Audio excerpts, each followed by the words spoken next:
the age of 38, after years of struggling with my first marriage and finances, I became a full-time single mother of 4 children. I was bankrupt, experienced deep financial terror. I knew what I needed to do because I had been studying every abundance program under the sun. I went to every workshop, training, anything I could find. I had vision boards all over my wall, wrote hundreds of affirmations in my journal, and made mind movies on my computer. I even wrote intentions on my hand with a red felt tip marker every morning. However, I was still struggling mightily, robbing Peter to pay Paul, narrowly avoiding the repo man on most months. I managed to eke out through each day, watching every penny. Along the way, my house was repossessed, my car was repossessed, and a variety of other pretty serious financial misadventures occurred too. Sound familiar? This was from Karen Curry, who wrote the book Abundant Design. What is it to be abundantly designed? To be designed for abundance, and yet, my guess is you too have had all the abundant misadventures. Sometimes the misadventures and the struggle seem more abundant than the abundance. Yes?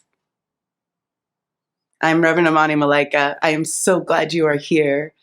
This is the beginning of the series, You Are Abundant by Design, where you and I are going to dive into the spiritual truth that you are made abundantly and for the experience and of abundant life. And this includes all the areas of your life. So whether you are struggling with abundance in your finances, whether you are struggling with abundant relationship and experiences of love, or struggling with health, or any experience in your life where you are not in alignment with your nature. And your nature by law, by spiritual law, is one that is here to be experiencing and offering abundance in the flow of abundance. And I know it begins with looking squarely in the face of your life, looking squarely in the face of what you believe about what's possible for you, about what you believe about the world and how it works. Because the misadventures often are the entanglement in your own being, in your own mind, in your own belief, that then outpictures in your life. But there's some good news about misadventure. There's some really good news about the stumbling and misfortune of being alive, of how it is that you and I live this life. The messy is this is actually the route to an experience of greater abundance. Yeah. Because you and I have been trained through life experiences, through inherited belief, and through systemic pressures to identify and define what it means to be abundant in a way that actually is not serving, that is untrue and unsatisfying, right? How many times have you seen or heard or maybe experienced yourself a wealth of relationship or a wealth of money, and yet you aren't feeling satisfied or content or happy? Because that is what we have misunderstood about our own nature, about what is actually satisfying, what actually helps us to feel the abundant flow of life and aliveness and authenticity and truth. So step one in this journey to greater abundance and revealing your true nature as abundant, designed for abundance, is to begin to have a more true understanding of what that means. And I can't tell you what that means for you. Your design is particular to you. Your design is unique as you. And so your pathway, your map to this abundance is within you. What's in the way of that, what misunderstanding, misbelief, whatever thoughts or ideas you are tangled up in are also particular to you. And so I invite you into untangling. I invite you into a deeper revelation of your own true nature. And through this untangling, through this revealing, I know 100% that a greater experience of abundance is yours. So in this untangling and revealing, you get to get on the path of your abundant life. I think a lot of the law of attraction stuff and manifesting, your best life, you and I can get really stuck in sort of some how-tos, right? Like how many of us, right? How many of you have got the vision boards and the affirmations and taken the classes and studied the things and gone to the workshops, but still stumble, still struggle? And I think the key element that is often missed is one, there is no 7 steps without those steps being applied to your life, to your unique way of being, to your consciousness and awareness, to your design, which is absolutely particular to you. And the other piece that I think gets missed because you and I are so trained by culture, right? To make it happen, grind and hustle, right? Produce, achieve. That you approach your abundant design as a project to produce a result rather than a spiritual living that reveals the truth. These are really different ways of being. What I can tell you is you might have some wins when you are controlling and hustling and grinding to produce. You probably are also going to have a lot of stress and feelings of discontent and being unsatisfied. If what you really want is true abundance, if you really want to have the experience of yourself fully alive, experiencing the richness of life itself, the nature of life that is inherently, infinitely abundant, well-resourced, plenty for all, when you and I are in right relationship with our true nature, with the nature of nature, with the nature of life itself. That is a process of being and allowing and welcoming, being so plugged into this one life, this one wisdom, this incredible inherent divine good, that the flow you experience is a natural receiving and giving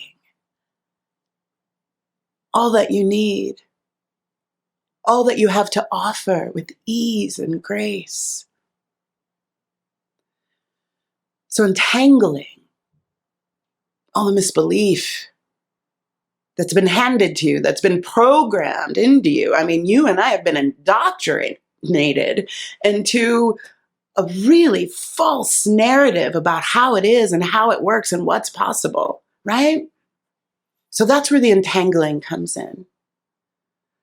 And the spiritual practice of opening, arms wide open, hearts wide open, minds wide open to receiving the divine's offering.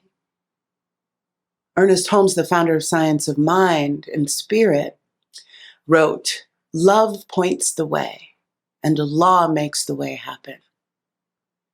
For me, this is the fundamental thing to know if you are interested in practicing manifesting, if you are interested in using spiritual law to create in your life, to make your life a work of art, because you are designed to live a life that is truly a work of art. That is the nature of you, the nature of life. And this abundant design is accessed through following love's lead, is accessed through being so connected in your own being to those impulses and inspirations that move you in the right direction, that move you in right action. The law, the way it works, the operations of this spiritual universe you and I are living in, and our manifestations of, it's in motion. It works. It does what it does. You don't have to micromanage it. You don't have to make it work. You don't have to make the divine move. Your work is removing what's in the way, receiving the divine impress in your thought. This is your job. The revealing, the willingness. You know, I'm thinking about times in my life where I can feel myself constrict. I can feel myself sort of shut off to receiving.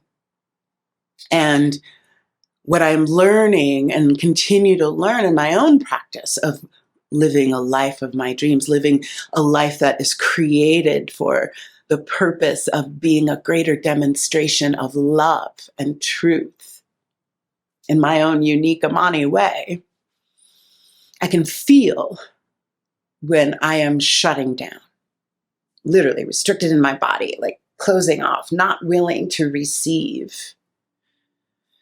And I can even hear the thoughts, think the thoughts that provide the barrier that help me feel safe and comfortable. And it's because often I find when I am in a moment of restriction and shutdown and fear, it's because I'm afraid to get an impulse. I'm afraid to receive an inspiration or an idea that points me in a direction that is unknown or new. Or I'm afraid to receive wisdom in my own being or feel that love pointing me away from something that I have convinced myself is important, and I need that.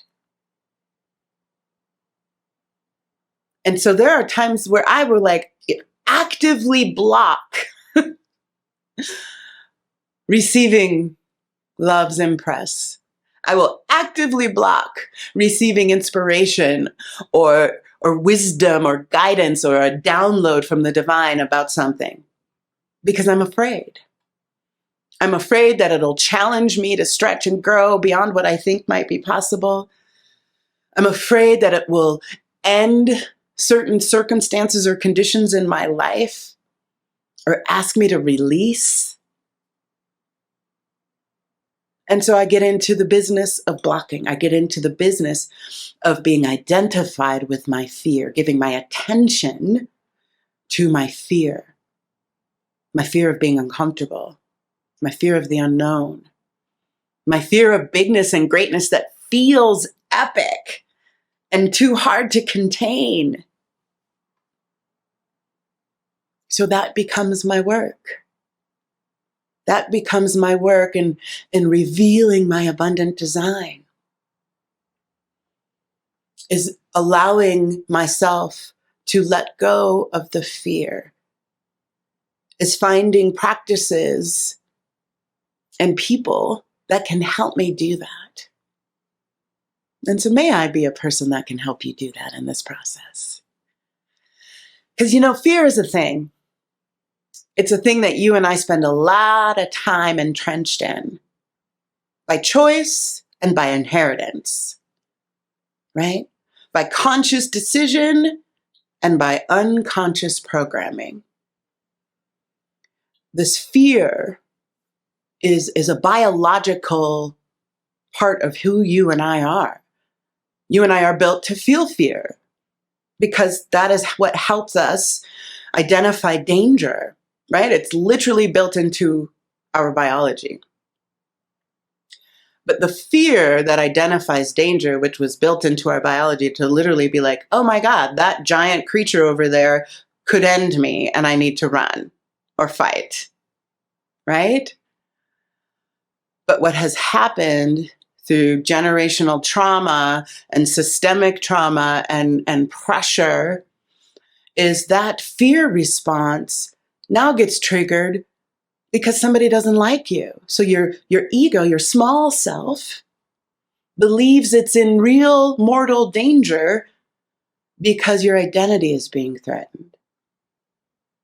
You know, this fear of not being liked, or this fear of not being accepted, or the fear of not belonging or fitting in, now triggers a response as if life was now in danger, which is just simply not so.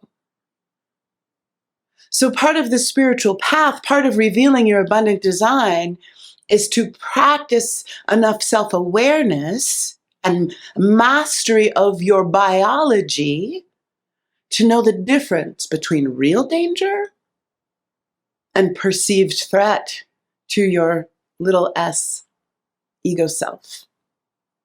And this is work, but it is our work.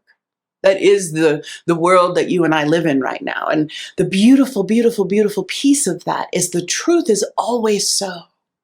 The greater reality, the spiritual reality that includes biology is bigger than biology, right?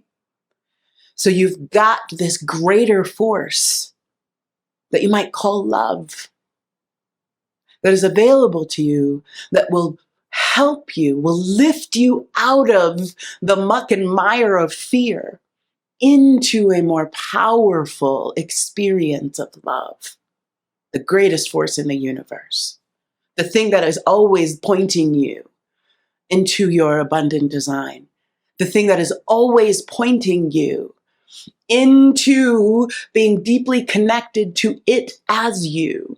It is in you, it is beyond you, it is surrounding you, and it is holding you in every moment at all times. So the allowing, the settling into that truth, the resting in that truth is a faith practice. It is a spiritual practice. And it leads to whatever it is that you're longing for. More experiences of connection and love and relationship. Greater finances so that you can experience your life in less fear and restriction and more in the infinite possibility of you fully alive. Because that's what it means for you to be revealing and connected and living as your abundantly designed self. Is you get to break the glass ceiling of limitation in your own belief. You get to break the glass ceiling that is holding you from your own greatness. And that glass ceiling is made up and you get to break it. You get to make up something else. That's the art of living, the art of you alive as your spiritual wholeness. And making that decision to commit yourself to revealing your abundant design, to untangling misbelief that has been programmed or inherited or chosen even, is when you reveal and untangle and anchor yourself in love and faith in that love, faith that you will be guided, faith that you can receive infinite inspiration, that you can receive love's pointing. This is the work, and it's messy work. And it's not messy because you are messy. It's not messy because you are broken or flawed or problematic. Here's why it's messy. Here's why you and I stumble on this journey, stumble towards our greater good. Because as you entrench yourself more and more and more in the ground of love, as you root yourself more deeply in your authentic, whole, true nature, you will end up feeling like you're in a push-pull relationship with societal norms, with adulting, and living your truth. It is not going to feel easy peasy all the time. And held to systemic norm of what adulting looks like, of what success looks like, you're going to look messy. People might think you are out of your mind. And that is some of the stumbling you and I just need to accept as part of the journey. I believe that push-pull, the following your heart's desire in opposition to whatever pressure you're feeling about being a good adulty American societal member, that is winning. That should be a key indication that you are onto something. This is how you and I stumble towards greater abundance. This is how you reveal your abundant design, your unique and beautiful, U-shaped, abundant life. And I'm going to offer you one simple way you can begin the process of untangling, the process of revealing you to yourself, your capital S, self-revealed. And it's a writing journaling practice. Let's call it abundance journaling.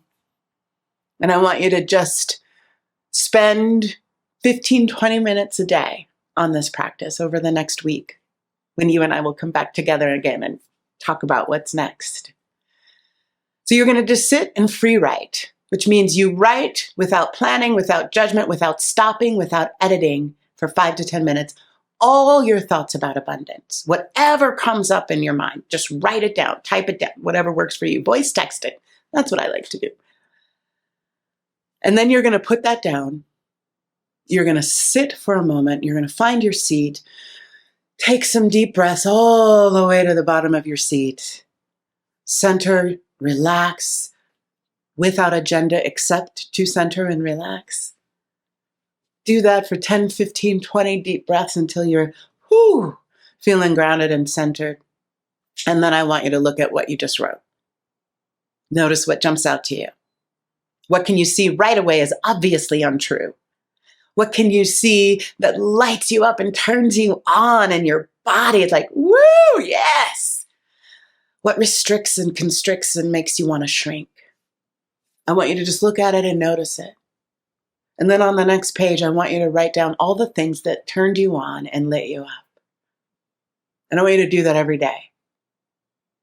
This is going to become your particular design to reveal more about your whole true nature to you.